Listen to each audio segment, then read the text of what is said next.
We're talking about a system that would set a certain number of cases. Community transmission would obviously be crucial. And then from that point, we'd have some certainty around borders, no more of an arbitrary approach. Would that be a positive thing for Australia?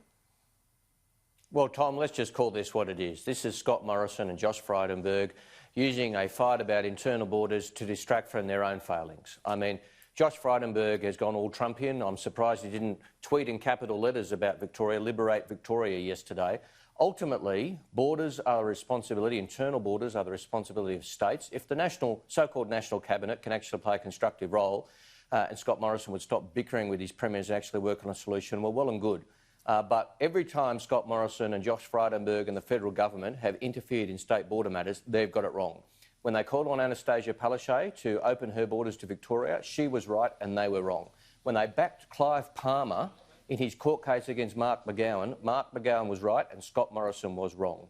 The Labor Party will back state premiers. We'll back Anastasia Palaszczuk, we'll back Mark McGowan.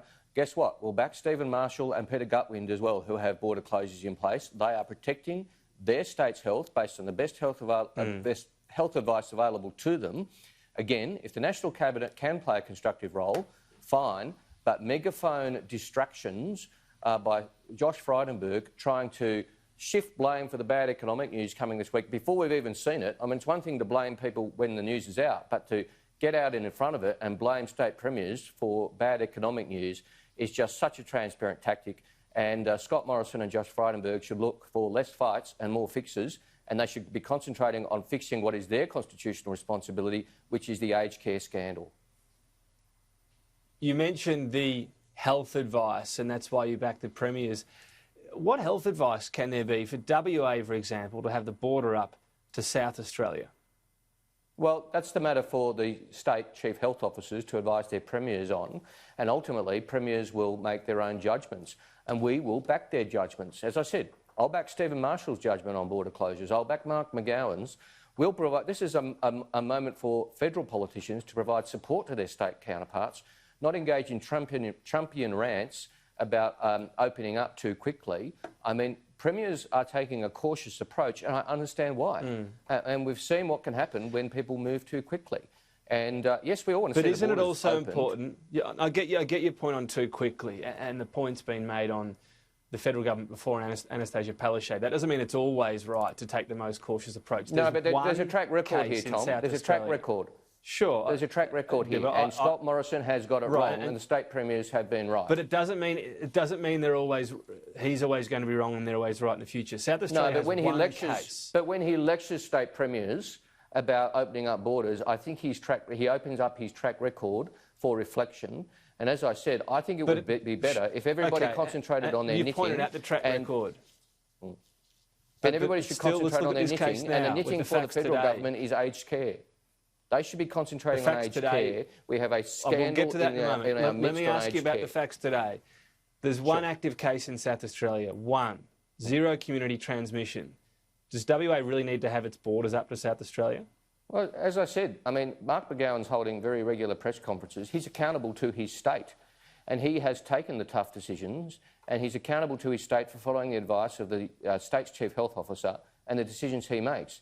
And he has defended his state's interest in the federal court against the combined power of Clive Palmer and his money and the federal government in court. He shouldn't have had to do that. He shouldn't have been put through that. The people of Western Australia should not have been put through that. That was a massive misjudgment by Scott Morrison and the federal government. They withdrew when it was too late from the case. The damage had been done by the federal government intervening. I mean, we were all in this together until it suited Scott Morrison not to be.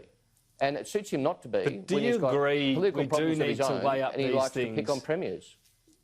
There are also things to weigh up in the economy and getting Australia going again. Should that be a factor in the decision of the borders? Of course, Tom, but ultimately the best economic solution is the best health solution. I mean, we can't have the situation. Victoria's had to go back into lockdown, which is something everybody regrets having to do. But we can't have that situation apply across the board. And it would be terrible for other states to go backwards. Now, they are taking a cautious approach. You might accuse them of being too cautious. Fair enough, that's your right. But doesn't it sound too cautious, though? When you're saying there's one case in South Australia no community transmission, and you can't possibly let in people from that state. Again, I don't know how much demand there is to move from South Australia to Western Australia at the moment, but, you know, those premiers are having conversations. Queensland's borders aren't shut to everyone, for example. Different states have different, you know, shut to the ACT, which and hasn't had an active case for 7 weeks, Queensland. Well, and they're concerned about the porous border between the ACT and New South Wales. I mean, here I am, I'm a New South Welshman, I'm talking to you from Canberra, so they're taking a cautious approach there, I understand that. Tom, the Liberal Party, once upon a time, was the party of states' rights. The Liberal Party actually used to believe in state sovereignty. That's when the Liberal Party believed in something. That was a while ago now, and it's certainly not while Scott Morrison is its leader. All right. Let me ask you about Tim Wilson. He's urging a rethink on even the lockdowns in Victoria at the moment. He says, yes, we need to protect ourselves from the virus. He mentions masks, social distancing, capacity limits and so on. But he says we need to avoid harsh lockdowns because of the costs to society. Is that something to weigh up as well? Well, I'm not sure if he's bothered to talk to Brett Sutton or the Chief Health Officer of Victoria or get any medical advice. That's a matter for him. He can, you know, wax lyrical all he likes. Ultimately, Premier Andrews is accountable to his state, and I'll take more advice from Brett Sutton and Premier Andrews than I will from a Liberal federal backbencher who is just trying to get a headline. I mean, there are things to weigh up. He mentions cancer diagnoses could well be down. We've got, you know, the scans system well down, or the detection system well down in terms of how many people are getting checked, jobs lost, mental health. There are a lot of impacts on the other side of this equation. Of course, and let's just talk through some of those, of course. And that's why it's important that telehealth was introduced. Telehealth's not the answer to everything, but it was important that it was introduced. We called for that. We welcomed it when it was introduced. I'd like to see it expanded and continued. It's due to run out. It's got to be continued. In relation to mental health, I welcome the fact the federal government has extended the Medicare rebates for mental health consultations from 10 to 20. That's good. But they've only done it for Victoria, and we know that the mental health implications of the pandemic don't stop at the Murray River. They extend across state and territory borders. People are doing it tough for all sorts of reasons. That should be extended to 20 across the country. And while it's not particularly COVID related on mental health, the federal government should release the Productivity Commission's inquiry report into mental health, and they should respond to it in the October budget. They haven't released it, and they've said they won't be responding in the October budget. I think that's a terrible missed opportunity for a national urgent priority. You mentioned aged care before, an announcement yesterday, so another, well, more than $500 million to at least address the situation in the short term. Do you welcome that? Of course, but it only just puts back some of the money that Scott Morrison has ripped out in various portfolios, most particularly when he was Treasurer. And again, Tom, this is a gut-wrenching, heartbreaking tragedy that the nation is going through in relation to aged care. A very high proportion of our deaths are from aged care facilities. Scott Morrison has shown a misjudgment, with due respect, to appoint a minister who's not up to the job for the important area of aged care. He didn't know the pandemic was coming, but he did know aged care was a vital area, and he appointed a minister hopelessly out of his depth. Ultimately, the federal government is accountable.